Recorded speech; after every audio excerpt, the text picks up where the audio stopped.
The Rio Grande Valley is known for its warmth, its people, and its connection to the land.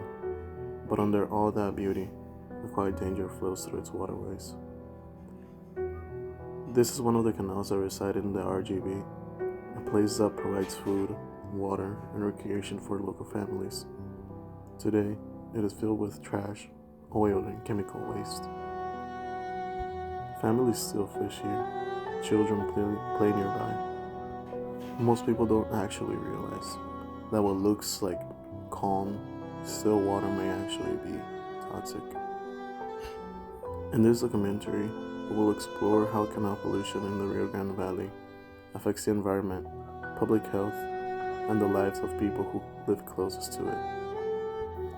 Canal systems were originally built to help farmers and families thrive in the valley's desert climate.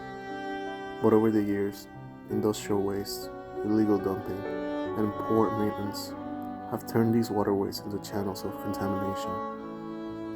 As of today, some efforts were made to clean these areas and have them more accessible to people, although most of them are still contaminated and people still fish through these areas. I approached a family that was fishing nearby to see their thoughts about the contamination of these places.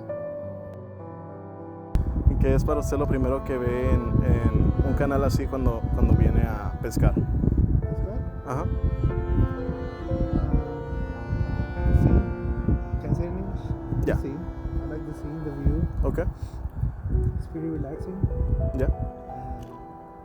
Well, of course, the fishes. If we don't catch them, that's okay. Mm-hmm. But we do find it relaxing. You know, just sitting around here.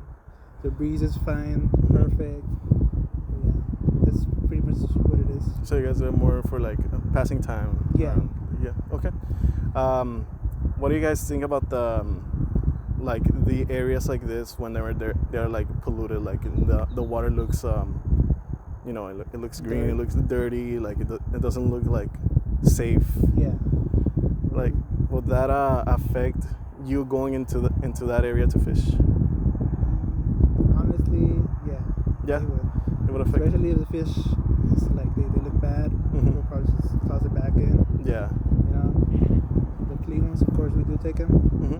But yeah, How do you know if a fish is clean or bad? honestly, the one that has more experience is my grandpa, Mm-hmm. so he knows which is clean or not. Okay. Perfect Perfect. ones to take Right. home and eat. Yeah. Perfect.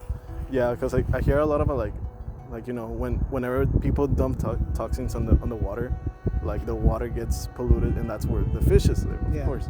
And then that's where you take it home and you try to eat the fish. Like some people don't know when the fish is good or bad, and what do you think? Some people go and eat like toxic fish. Yeah, some people do.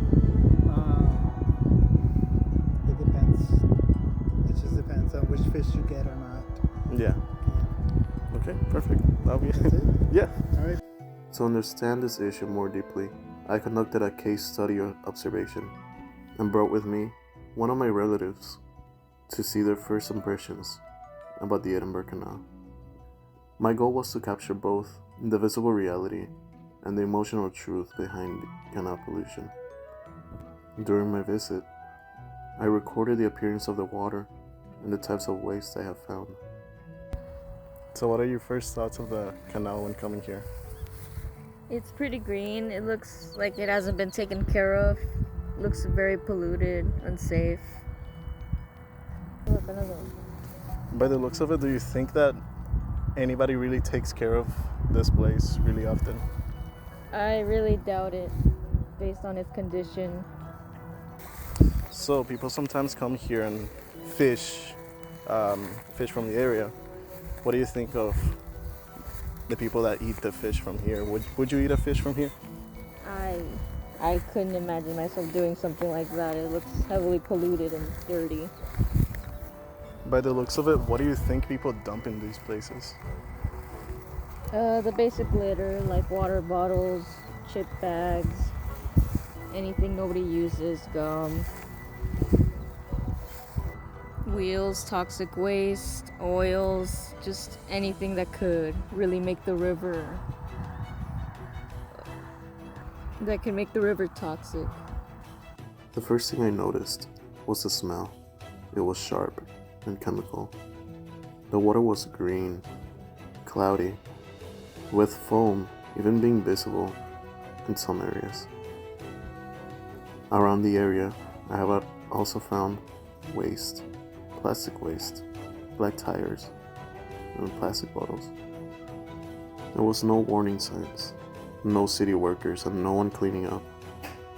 It felt really quiet, almost abandoned. What really struck me the most was how close the canal sits to homes and the roads. People drive by it every day, yet many don't realize the danger flowing right next to them. I feel like from my interviews that people feel uneasy about the state of canals.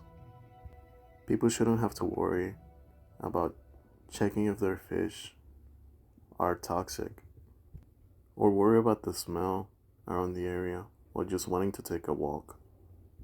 People just want change, but they feel forgotten. They also seem to grow a sense of acceptance, somehow just learn to live with pollution as it's just a normal part of the valley. This normalization of pollution is one of the most dangerous patterns my research uncovered. The themes I found align closely with my secondary research. In Project 1, I studied EPA Superfund cleanup reports and articles about toxic fish contamination. Both emphasized that pollution in the canal areas has persisted for decades, not because people don't care, but because cleanup efforts are underfunded and inconsistent. While agencies talk about cleanup progress, residents see very little change on the ground. This research taught me that canal pollution in the Rio Grande Valley isn't just an environmental crisis. It's a story about people, inequality, and resilience. The community knows what's happening, but they lack the tools and support to fight it. I learned that change requires more than awareness. It needs partnership between citizens, cities, and organizations. One question I have is, what would it take for the community and the government to work together on lasting cleanup efforts? If this story shows anything, it's that people in the valley care deeply. They just need to be heard.